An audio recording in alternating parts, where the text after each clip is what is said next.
स्त्री हो या पुरुष, अपना चरित्र खराब करने से पहले देखें। क्या आपने कभी सोचा है कि एक स्त्री और पुरुष को अपने चरित्र पर दाग लगाने से कैसे बचना चाहिए और ऐसा क्यों करना चाहिए? जो स्त्री पुरुष अपना कल्याण चाहते हैं उन्हें पराये पुरुषों और स्त्रियों से हमेशा दूरी बनाकर रखनी चाहिए।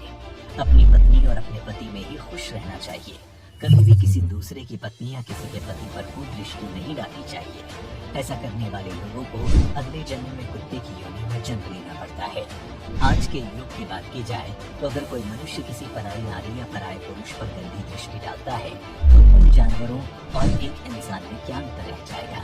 इसीलिए कहा जाता है कि संसार में जो भी नारी हमारी उम्र से बड़ी है वो हमारी माँ है, जो हमसे छोटी है वो हमारी बेटी है और जो हमारे बराबर है वो हमारी बहन के समान होती है। इसीलिए शास्त्रों में कहा गया है कि मर जाना भला है, लेकिन कभी भी पराई स्त्री या पुरुष पर गंदी नजर नहीं डालनी चाहिए। ऐसा करने से आपका चरित्र तो मैला होता ही है, साथ ही अगले जन्म पर भी इसका पूरा असर पड़ता है। और हमारे शास्त्रों में ये भी कहा गया है कि हमेशा श्री रामचंद्र की तरह चरित्रवान चरित्र लेकर ही अपना जीवन जीना चाहिए। जब राम जी के सामने शूर्पणखा आई तो उन्होंने उसे एक आंख उठाकर भी नहीं देखा।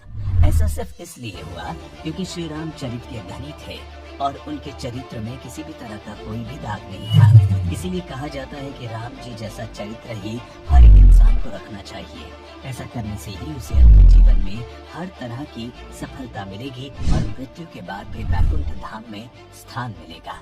बता दें, रावण का पुतला हर साल दशहरा पर इसलिए जलाया जाता है क्योंकि वो चरित्रहीन था। उसने जबरदस्ती माता सीता का हरण किया था। वहीं दूसरी तरफ भगवान श्री राम को इष्ट मान के सभी लोग उनकी पूजा अर्चना करते हैं। हमारे शास्त्रों में लिखा है कि काम वासना के समान दुष्कर कोई रोग नहीं, मोह के समान कोई शत्रु नहीं, क्रोध के समान अग्नि नहीं और ज्ञान से बड़ी संसार में सुख देने वाली कोई वस्तु नहीं है। वहीं आचार्य चाणक्य कहते हैं कि काम वासना से घिरा रहने वाला इंसान विचार और लक्ष्यहीन हो जाता है, जिसके दिमाग में ज्ञान की बजाय सिर्फ वासना का वास रहता है और ऐसे मनुष्य से बुद्धिहीन इस संसार में दूसरा कोई और नहीं है। इसीलिए आपने देखा होगा जो भी काम वासना में लिप्त लोग होते हैं वो ज्यादा सफल नहीं होते, उन्हें समाज में इज्जत नहीं मिलती और न ही भगवान उनकी मदद करते हैं। किसी भी चीज की अति आपको बर्बादी की ओर लेकर जाती है। कई ऐसे आदमी और औरतों की कहानियां आपको सुनने को मिल जाएंगी जो अपने साथी को संबंध बनाने के लिए मजबूर करते हैं। इच्छा न होने के बावजूद कई पुरुष महिलाओं को प्रताड़ित करते हैं। इससे मानसिक तनाव बढ़ता है, पारिवारिक रिश्ते बिखरते हैं और फिर समाज में बदनामी होती है। इसके अलावा मरने के बाद आपकी आत्मा को नरक में यातनाएं सहनी पड़ती है। पुराणों की माने तो जो पराई स्त्री या पुरुष पर गंदी नजर डालते हैं तो मरने के बाद कई बार बुरी सजाओं से भी गुजरना पड़ता है। गरुड़ पुराण में कहा गया है कि जो पुरुष मर्यादा की रेखा पार करके पर स्त्री के साथ किसी भी प्रकार की खराबियां बनाता है उसके लिए यमराज ने बड़ा ही कठोर दंड निर्धारित किया है। ऐसे पुरुषों को जयंती नामक नरक में फेंका जाता है और वहां उसके सभी पापों की सजा दी जाती है। ऐसा महापाप करने पर यमलोक में दहकते हुए लोहे के साथ पुरुष को चिपकाया जाता है।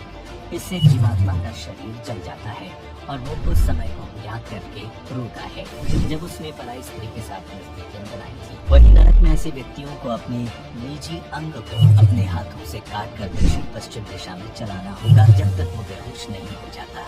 इतना ही नहीं, ऐसे लोगों के कुल का भी पूरी तरह से नाश हो जाता है। ठीक उसी तरह जिस तरह रामायण में माता सीता के अपहरण के कारण रावण के कुल का समूल नाश हो गया था और महाभारत में द्रौपदी के चीर हरण करने के कारण कौरवों के कुल का भी समूल नाश हो गया था।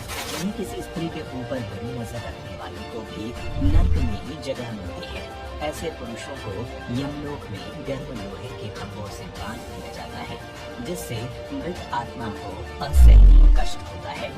ऐसे पुरुषों का अगला जन्म स्त्री योनि में होता है। मनुस्मृति की माने तो मनुष्य को संयम से काम लेना चाहिए और पराई स्त्री से उचित दूरी बनाकर रखनी चाहिए। इसके अलावा गरुड़ पुराण में बताया गया है जो स्त्री अपने पति को छोड़कर दूसरे पुरुषों के साथ नजदीकियां बनाती है उन्हें यमलोक में दहकते लोहे से बांध दिया जाता है। आपकी सजा पूरी होने पर ऐसी स्त्री चमगादड़, छिपकली अथवा वहाँ सांप के रूप में जन्म लेती है।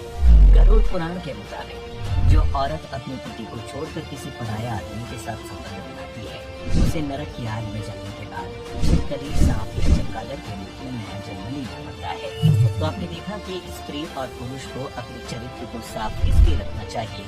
इससे जुड़े अगर आपके कोई और भी सवाल है तो हमारे नीचे कमेंट सेक्शन में जरूर बताएं।